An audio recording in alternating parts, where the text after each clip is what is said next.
Chapter 21, Part 3. It's the radical phase of the French Revolution. The section in the book is titled World War and Republican France. That's not as clear as saying this is the part where the thing kind of goes off the tracks.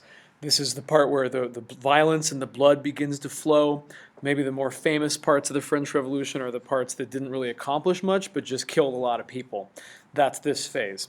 Nothing new, really nothing good happened after 1791. After the liberal phase was over, the rest of this is just chaos, bloodshed, some good stories, but not a lot of good political rights or advancements. And this is the radical phase. So it starts off with criticism. So people from outside of France started to look in at what was happening here, and they wrote lots of different things. So a guy in England named Edmund Burke, who's a conservative, wrote a book called Reflections on the Revolution. And he wrote it at the time. And what he said is that this is going completely in the wrong direction. It's an attack on the French Revolution. A conservative at this point is someone that wants to defend the church, defend the nobility, and defend the monarchy. Because those three things are the pillar and the backbone of society, and they're all under the attack in the French Revolution. This is a disaster in the making, and in fact, he predicted the reign of terror in France before it ever happened. He goes, this thing is going to end in bloodshed with the leaders of the revolution turning on each other. It was almost like a prophecy, like a foretelling of the future. And it turned out he was right.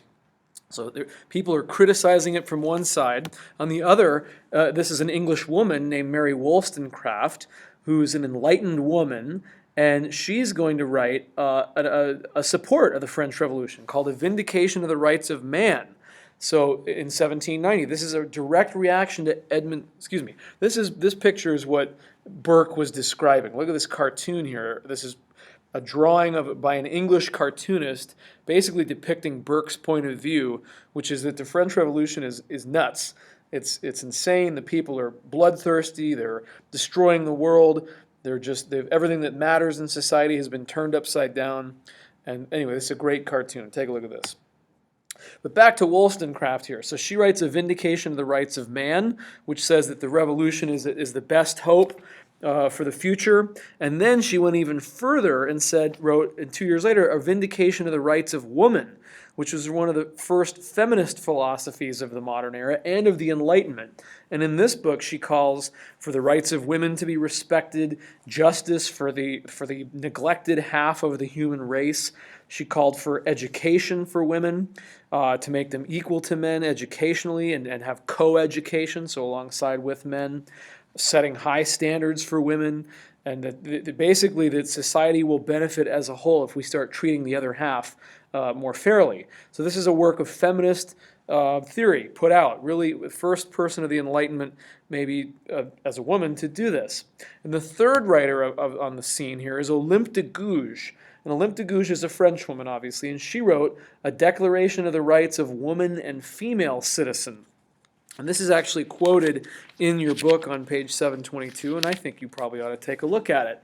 And basically, it's even a more radical view of feminism than what Wollstonecraft came up with. So take a look in your book. It's very short, page 722. And so you have this, the French Revolution gives a stage or an opportunity for women to write, to advocate, and to become politically active for really the first major time in European history. So this is the start of it. All right, so back into the story of the revolution. So last time we did this, we were talking about the story here. We had the civil constitution of the clergy, the attack on the church. The Assembly had just drafted their Constitution of 1791, all of which attacked basically the nobility and the rich and the 1% of the country, the first two estates. So a group of first and second estate people who are called émigrés, meaning they're emigrants, they left the country. They fled for fear of their lives. 10,000 of them left. Maybe some of them may be inspired by reading Edmund Burke, saying, look, there's people outside of France that actually support us and support what we do. So if we can get out to either England or going east to Austria, we might find allies. And maybe with some help of our allies, we might be able to plot together, return with some foreign armies, and stop the revolution and regain our place in society. These are the émigrés, okay? 10,000 of them fled the country with a hope to put an end to it by returning with help. The king heard about these émigrés having left the country, particularly the ones that went to Austria. And remember who was from Austria? His wife and his wife's family, the Habsburgs, Joseph II. Okay, this is the same time frame that we're talking about, the enlightened Joseph II.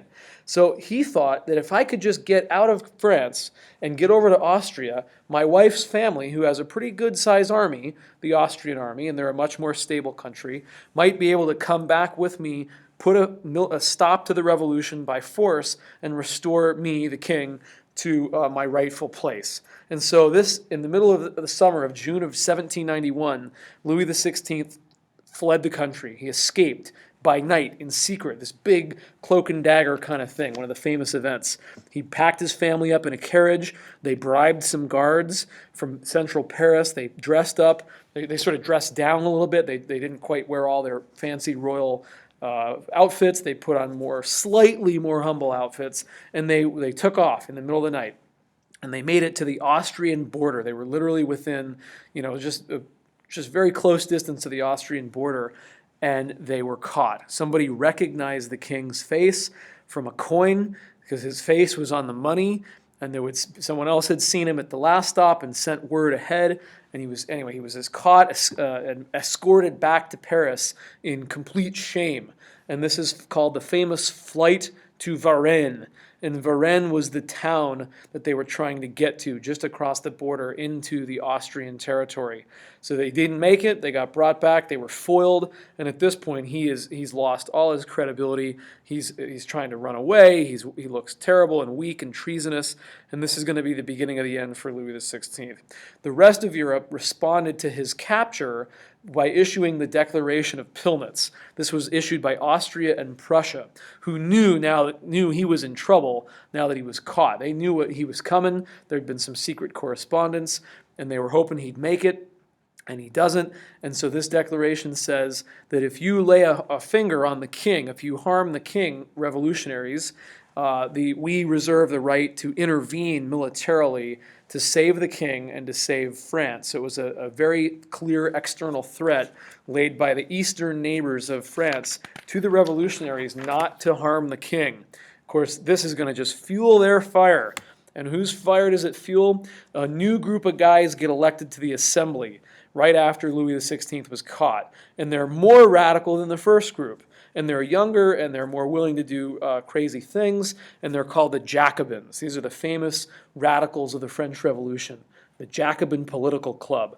They view monarchs and aristocracy as completely useless and worthy of death. They like to get together in these club meetings and give these really bombastic speeches where they rant and rave and fire each other up and get into a frenzy, a political and emotional frenzy. And these guys hear about the Declaration of Pillnitz, and they use it as an excuse to do even more radical things. So they vote in the assembly to launch a preemptive war against Austria in 1792 as a direct result of the Declaration of Pillnitz. These guys go, oh, you want to fight us? Or you're telling us not to harm the king? We're going to launch a preemptive strike against you. Back into Marie Antoinette's homeland, attack the Austrians. And not only that, are they going to sort of like punish the rest of Europe for issuing this declaration, but their goal is to export the French Revolution and start revolutions all over Europe and start overthrowing monarchies and kings everywhere they go. So they have a political motive, they have a military motive, they have a revenge motive. It's this wild chance kind of thing that they come up with. This is to save the revolution, we have to export it and spread it all over Europe. Can you see the visions that they have here? They're getting pretty extreme. Now, they don't do very well. They're going up against Prussia and Austria, two of the most modernized, enlightened countries of their day with a pretty strong army. And so the French take early losses, and the battle turns against them, and the troops from Austria are advancing, and it's looking pretty bad. And at this point, a volunteer army is rounded up from all across France. The word gets out, Paris is under threat. all of Europe is going to close in on us. They didn't bother telling them it's because we started the war in the first place. But this army comes together, starting in the southern French town of Marseille. That's where they initially form up. And they march up to Paris to kind of rally the nation, this volunteer army. And this army is going to be known as the Marseillaise. And along the way, in the middle of the night one night, one of the members of this Marseillaise writes a song called the Marseillaise in honor of this voluntary army. And it's this really bloody, awesome song about fighting and destroying our enemies and watering our fields with their blood. And this song, a little midnight tune that they wrote, is the French national anthem today. And it comes right out of the heart of the French Revolution. And you know we're going to sing it in class, so get ready for that, okay? So that's a great story and a great song. As the volunteer army is growing and rumors of foreigners coming to attack the French people are growing, an angry mob attacks the king in his palace, called the Tuileries Palace. That's in central Paris. It's a frenzied atmosphere, and this angry mob in August of 1792 goes into the royal palace where he was at, and they were trying to kill him and get him.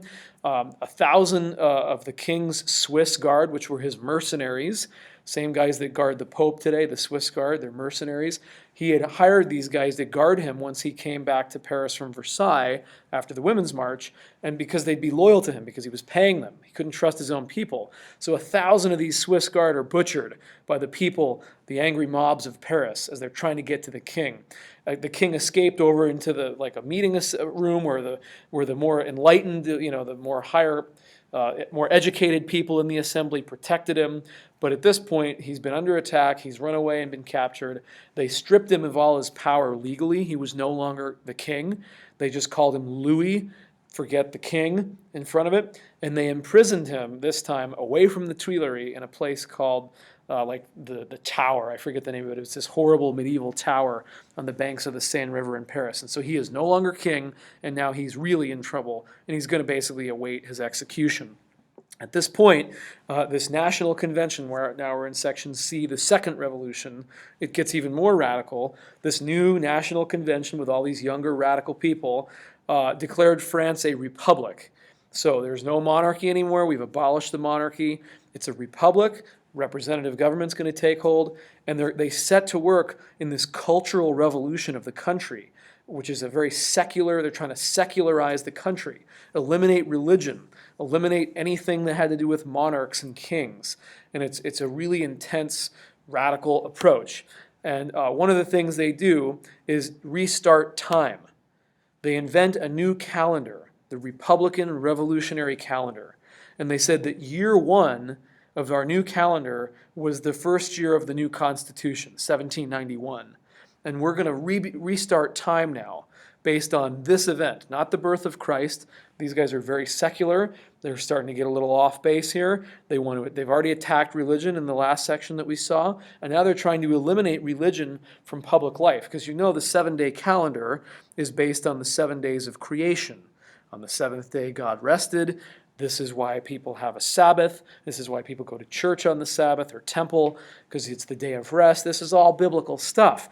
These guys change all of that. They make 10-day weeks, not 7, 10. So you don't know what day to go to church. There's no more Sunday. Okay? They change the way minutes are kept and the way seconds are kept.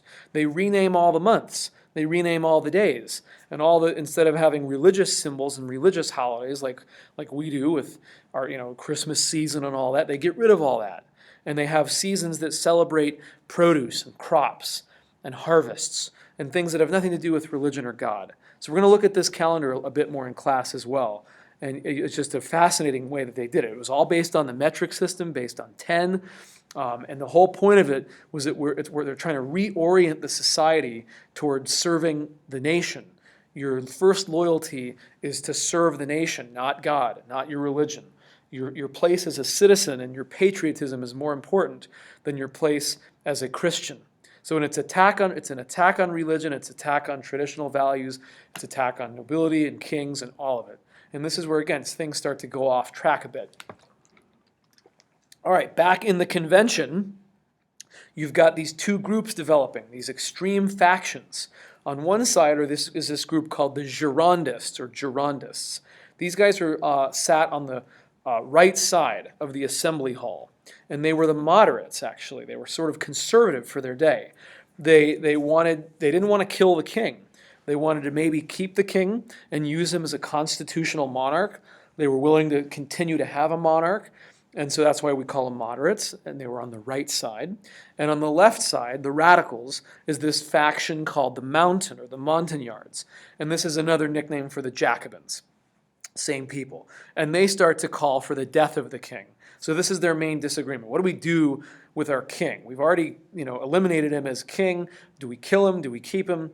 And this is also the place in history where the left and right political terms come from. The left typically means more radical, willing to change things, move forward, and the right tends to be conservative, stay with what you got. Things have worked in the past. So we say like liberals and Democrats are on the left today, Republicans and conservatives are on the right. That all comes right out of the French Assembly in the middle of the Revolution. Well, the Mountain won. The Jacobins won. They outvoted. They had a little trial for the king, and they voted to kill him by I think it was just one vote, literally. It came down to one vote. And they voted to convict him of treason, having run away and trying to plot with their enemies, the Austrians. They found him guilty of treason, and here in this famous trial, and they sentenced him to death at the guillotine. And at this point, they kill the king. In January of 1793, at this new machine, by the way, this is a machine invented during and right before the Revolution by a medical doctor named Joseph Guillotine, who was trying to bring a more humane approach to the death penalty. The previous methods were things like beheading with an axe, or being drawn and quartered, or being burned at the stake. And at this point, they're trying to make it less painful and more modern. This was meant to equalize the death penalty. So everyone in France would be executed equally, whether you're noble or peasant, whereas in the past, the nobleman got a better death and the peasants got a brutal death. So the guillotine is actually an Enlightenment invention. You need to get this down, by a medical doctor to try to bring some sort of, it's like lethal injection today. We're trying to make the death penalty more humane. This is as good as they could come up with. They said it's painless, it's instant, and you'll never know what hit you. So this is what they used to start killing people in the Revolution, the new guillotine. And here's the death of the king. It was crazy. Thousands of people watched in central Paris. People came with handkerchiefs to soak up the blood and bowls and cups to scoop it up. It was this really kind of twisted, perverse thing where people wanted to wash themselves in the blood of the dead king. It was actually really nasty. This is regicide. They've killed the king. This is the second monarch that's died in European history so far with us. Remember when we killed Charles I in England during the English Civil War? Now we've got the death of Louis XVI. A couple months later, same thing happens to the queen. Marie Antoinette is beheaded as well at the guillotine for the same charge of treason, for having plotted with her family to come back and take the throne. So now the king and the queen are dead. They were people that were sort of victims of this time. They didn't respond the right way. They lived foolishly when they should have lived perhaps a little bit more aware of what was happening in the nation around them. Take a look at the buildings behind these guys in these scenes here. This is what central Paris looked like in 1793. And the very same buildings are still there. This is where it is. It's called the Place de la Concorde in central Paris. At the time of the Revolution, it was called the Place de la Revolution. And you can visit sort of roughly the spot in this plaza where the guillotine once stood. And this is the heart of the city. It's right by the Louvre. It's right by the Arc de Triomphe. It's a great place to visit, very crowded, but it's still there. So this was all a very public place at the time. All right, so now we enter the sans-culottes. These guys, remember, they're the working poor of Paris. And they start to play a more significant role in the revolution at this point. They're the working poor of Paris. They're going to get involved politically. So they'd already stormed the Bastille and gone and captured the king and the Women's March, these kind of things. But now they're going to get involved politically with alliances. Their biggest concerns were still food, bread, and work. And that they're going to advocate for those things, all right? There's lots of crises happening. There's war still now that's being fought. There's prices are out of control. There's unemployment, food shortages. and they're going to join with the Mountain, the Jacobins, the radicals. And now it's 2 against 1. When you got the working poor combined with the intellectuals that are radical, joining forces against the moderates, the Girondins, and they kick them out of power, literally by force with a coup. And so now you have hungry poor people allied with radical intellectuals, and it's going to become kind of a mess. And they're called sans-culottes because they don't wear the pants like the noblemen do. They're without culottes. Culottes are like the 3/4 length pants that the nobility wears. These guys wear full length pants. Okay, so the no pants guys, sans-culotte means no or without pants. It's because they wear the full pants and they wear the little revolutionary hat to show that they're in support of this whole thing. The convention now, which is led by the Mountain, the assembly, they create this thing called the Committee of Public Safety to deal with all of the mess. They've killed the king. We're in the midst of revolution. This is an emergency leadership council, the Committee of Public Safety. And it's like a small group of guys that are going to make all the decisions for the country now that the king is gone and we're in a mess. And we're going to see the unraveling of the whole thing starting right now. Total war and terror. The Committee of Public Safety is led by one guy named Maximilien Robespierre. He was a lawyer. He was a bourgeoisie guy. Okay, he'd been in the assembly a while, and he's now leading the charge as part of the Mountain. And again, they make political allies with the sans-culottes, the poor people of Paris, to hold some sort of an alliance together. This is around 1794. And the way they're going to deal with the system, with the society, is through government decision making. So we're going to have a planned economy, like a form of socialism here in the midst of the revolution, where we're going to have the law of the maximum that fixes the prices of bread. So we get rid of capitalism, we get rid of the free market, we get rid of the liberal stuff that everybody liked. We're going to ration food. So that means you put limits on how much people can eat and buy, particularly flour. They're going to ration the supply of flour. They're going to start producing lots of weapons, arms, munitions. And the government, this committee, is going to start sending orders all over the country to tell people exactly what to produce and how much of it to make. In each little factory, in each little merchant's business, they're going to start getting orders from the centrally planned committee of people on what to do and how much to sell it for. This is socialism. So this is, it's amazing. People didn't like it when there was an absolute monarch, the king, telling them what to do. And now here's a little committee of people in the name of revolution doing the same thing. You see this a lot in revolutions. There's a big change, and then all of a sudden, a very similar small number of people start to make all the choices, and it starts to split. And this Committee of Public Safety, so they're running the economy almost like communism, telling everyone what to do. And then now what do they do with their enemies? They wage what's called the Reign of Terror, a 2-year period where they're going to eliminate all the enemies of the nation. Anyone that plots against the revolution is going to be taken out in the Reign of Terror. And they pass what's called the Law of Suspects, which says anyone suspected of being an enemy can be imprisoned and put on trial and executed with very little evidence given. 300,000 people across the nation are imprisoned and suspected of being an enemy during the Reign of Terror. And their methods are brutal and harsh. And of course it ends with most people at the guillotine. 40,000 people were sent to the guillotine during the Reign of Terror. Okay, and here's a great picture of it. It's a bloodbath. It's a reversal of the ideals of 1789, which was all about liberty, equality, and brotherhood, and a constitution and guaranteed rights and the Declaration of the Rights of Man. And all of a sudden, anyone that's speaking out, that's exercising their newfound freedom of speech that they got from the Declaration of Rights, can potentially be jailed and executed within just days.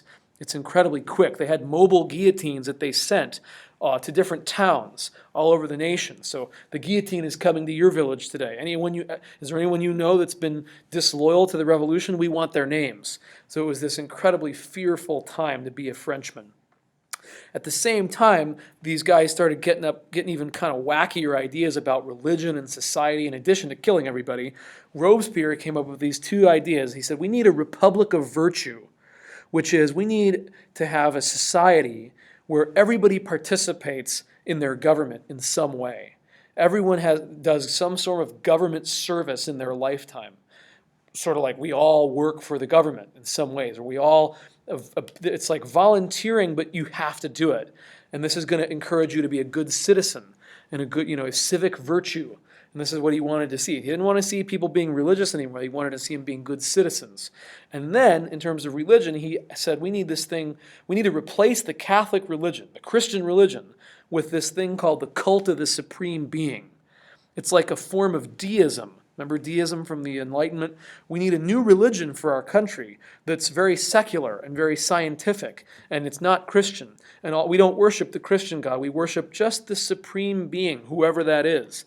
And this is fitting with like the calendar that they passed.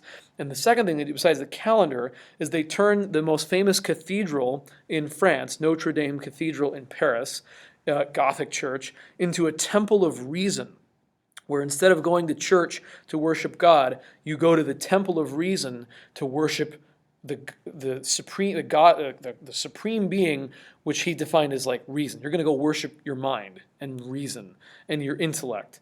That's going to replace religion. So this kind of gets off track a little bit. They were going to have festivals, and the people are going to start wearing togas, and he started to even almost think of himself like he was the supreme being, Robespierre. This is all Robespierre stuff.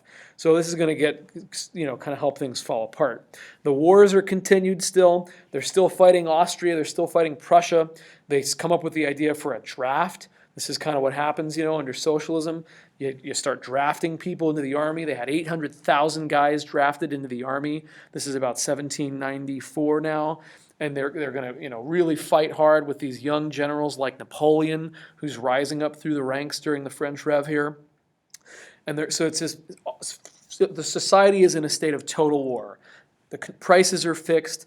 Everything is controlled by the government. Religion's under attack. And now everyone is involved in the military or service in some way. This is all going to culminate in the revolution falling apart. By 1794, there was such extremism in all parts of the society that the revolution began to devour its own. And by that, it means the leaders turned on each other and started sending each other to their own death. It reached this like crescendo, of just madness. So all these leaders start turning on each other. There's a guy named Hébert. He's sent to the guillotine. Here's another famous guy, Georges Danton. He's sent to the guillotine. These were all friends. They were all the Mountain. They were all Jacobins. And they all start suspecting that each other is against them, and they're all paranoid, and there's war. So Danton goes to the guillotine. Here's another guy, Jean-Paul Marat. He was one of these guys that was calling for more heads to roll every time there was trouble. He wanted more executions. And he's this radical, ugly, revolutionary guy that has this horrible skin disease that's eating away his flesh.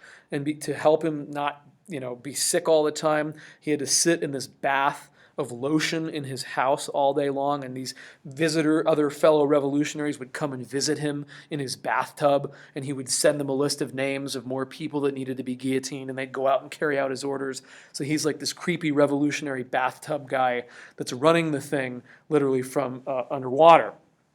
He is actually assassinated. He gets assassinated by this woman named Charlotte Corday, this young Girondin girl who comes in and says, "You're destroying our country, you crazy Jacobin radicals." And she knifes the guy. She stabs him in his bathtub, this girl named Charlotte Corday. But either way, he's out of the picture. And of course, then Charlotte Corday goes to the guillotine. And this is a famous painting, by the way, of the commemorating Marat. We're going to look at this when we study neoclassical art in a few days. But you can just see here he is in his tub. And then Robespierre himself gets taken down. The assembly turns on him. They think he's gone nuts with his cult of the supreme being stuff. And they turn on him. They actually break into the assembly while he's giving a speech, and they shot him, and they wounded him in the neck. And then they dragged him off to prison, put him in prison for a couple days, and then they sent him to the guillotine as well. So now all the leaders are gone. The French Revolution has devoured its own, and you enter a period known as the Thermidorian reaction, which is where everything sort of settles down and calms down a bit. It's a reaction against the terror. The leaders are all gone, and now we're going to return to a moderate position. And this is going to last about 5 years, 1794 to 99. It's led once again by the bourgeoisie. The middle class, the people that were more intellectual, but now they're back to the same group like that they were at the beginning. They're not calling for more heads to roll. In fact, they don't like any of this socialism. They end all the economic and price controls. And they break away from the sans-culotte. They don't want to work with the urban poor anymore. That just led to bloodshed. So they send the army in, against the sans-culottes guys. So now here's this middle class reasserting itself, ending the terror, ending the price controls, and the common people are pushed out, and they don't really get anything. So now they're still mad because they were a little bit of the part of the revolution, and now they're pushed out. And so they're going to get pushed out until about 1830 when they're going to come back for another series of revolutions because they think, what was this all for? We got nothing out of it. It's incredible. And then this group in the Thermidorian reaction, by the way, it's named Thermidor because that's the month of the new calendar that this happened in, the month of Thermidor in the summer. That's why it's called that. And then they bring back the Catholic Church. They restore the place and rightful place of the Catholic Church.